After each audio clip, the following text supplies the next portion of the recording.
Everybody saw First Class Mike Wiggins with the U.S. Army. I'm here at the Oklahoma City Annual Training Conference with the Recruiting Battalion, and I'm here with Colonel Himsl.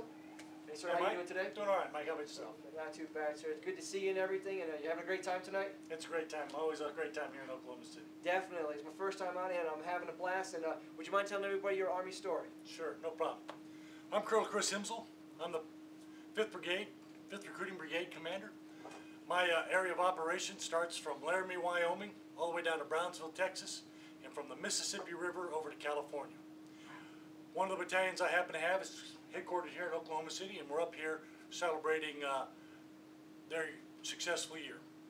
My Army story started, well, I'm over 50 and it started 50 years ago.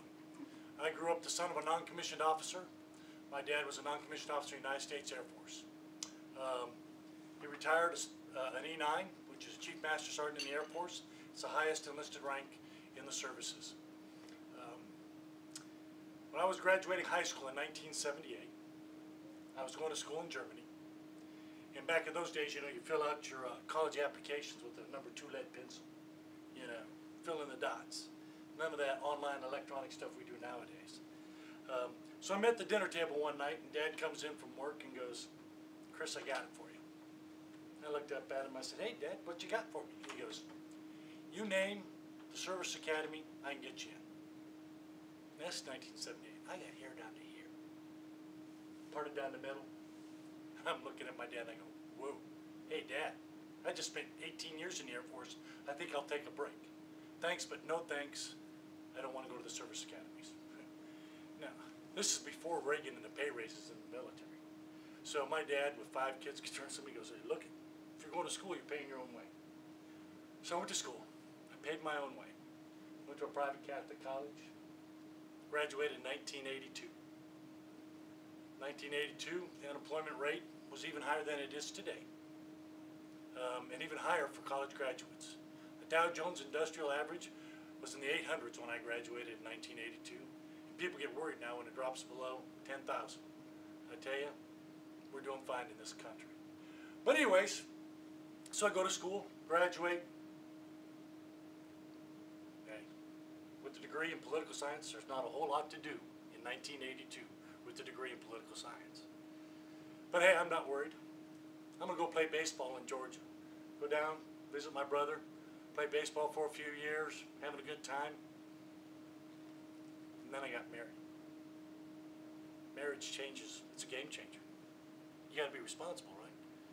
So, with a political science degree in the mid-80s, you need a master's. So I look around, who's going to pay for my master's? The Army has a great college fund. Walked into my recruiter, said, "Hey, look, I'd like to join up, get some money, go get my master's degree." The guy says, "No problem. Can you take a test?" "I can take a test. I take the Armed Services Vocational Aptitude Battery Test." Boom, the ASVAB. Everybody takes it in high school, that kind of stuff.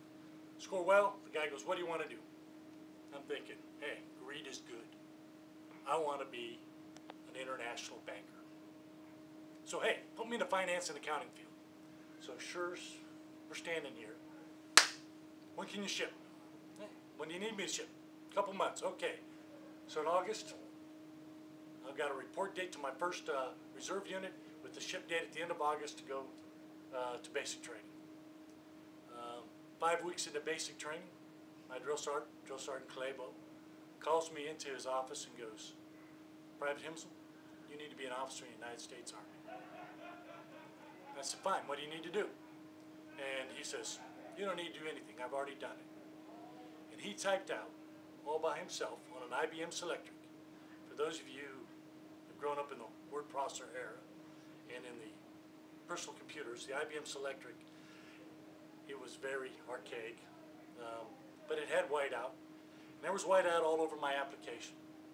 And Drill Sergeant Kalebo took the time and effort to make sure that this private was going to become an officer in the United States Army.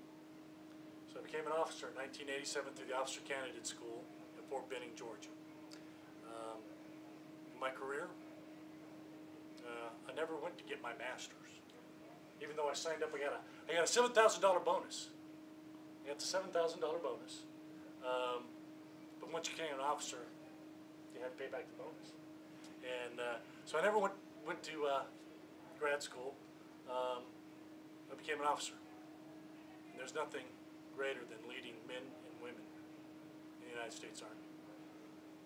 It is the greatest challenge and the greatest reward any person can have. To put your life on the line for our country is what these young men and women do. And the honor and privilege to lead them is why I'm still standing here today, 25 years later. And that's my Army story.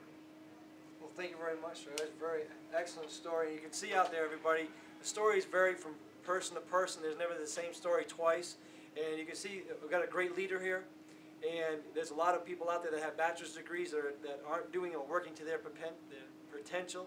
That you can go down to your local Army recruiting station and talk to them about OCS. Go online to goarmy.com. Go to the OCS thing there, read all about it. Also go over to WAFT, Warrant Officer Flight Training. Check it all out, because you'd be surprised at what you can do with your bachelor's degree. Or if you're a junior in your junior year or senior year in college, you could become a great officer like Colonel Himsl here. It's very easy. A lot of people think it's a lot of work to do and stuff like that, but you can do that out there if you want. If you have that potential, if you want to be the best of the best, like Colonel Himsl here, you can do that, but it's all up to you. And you got to do like I tell everybody to do: think positive, stay positive, and keep smiling.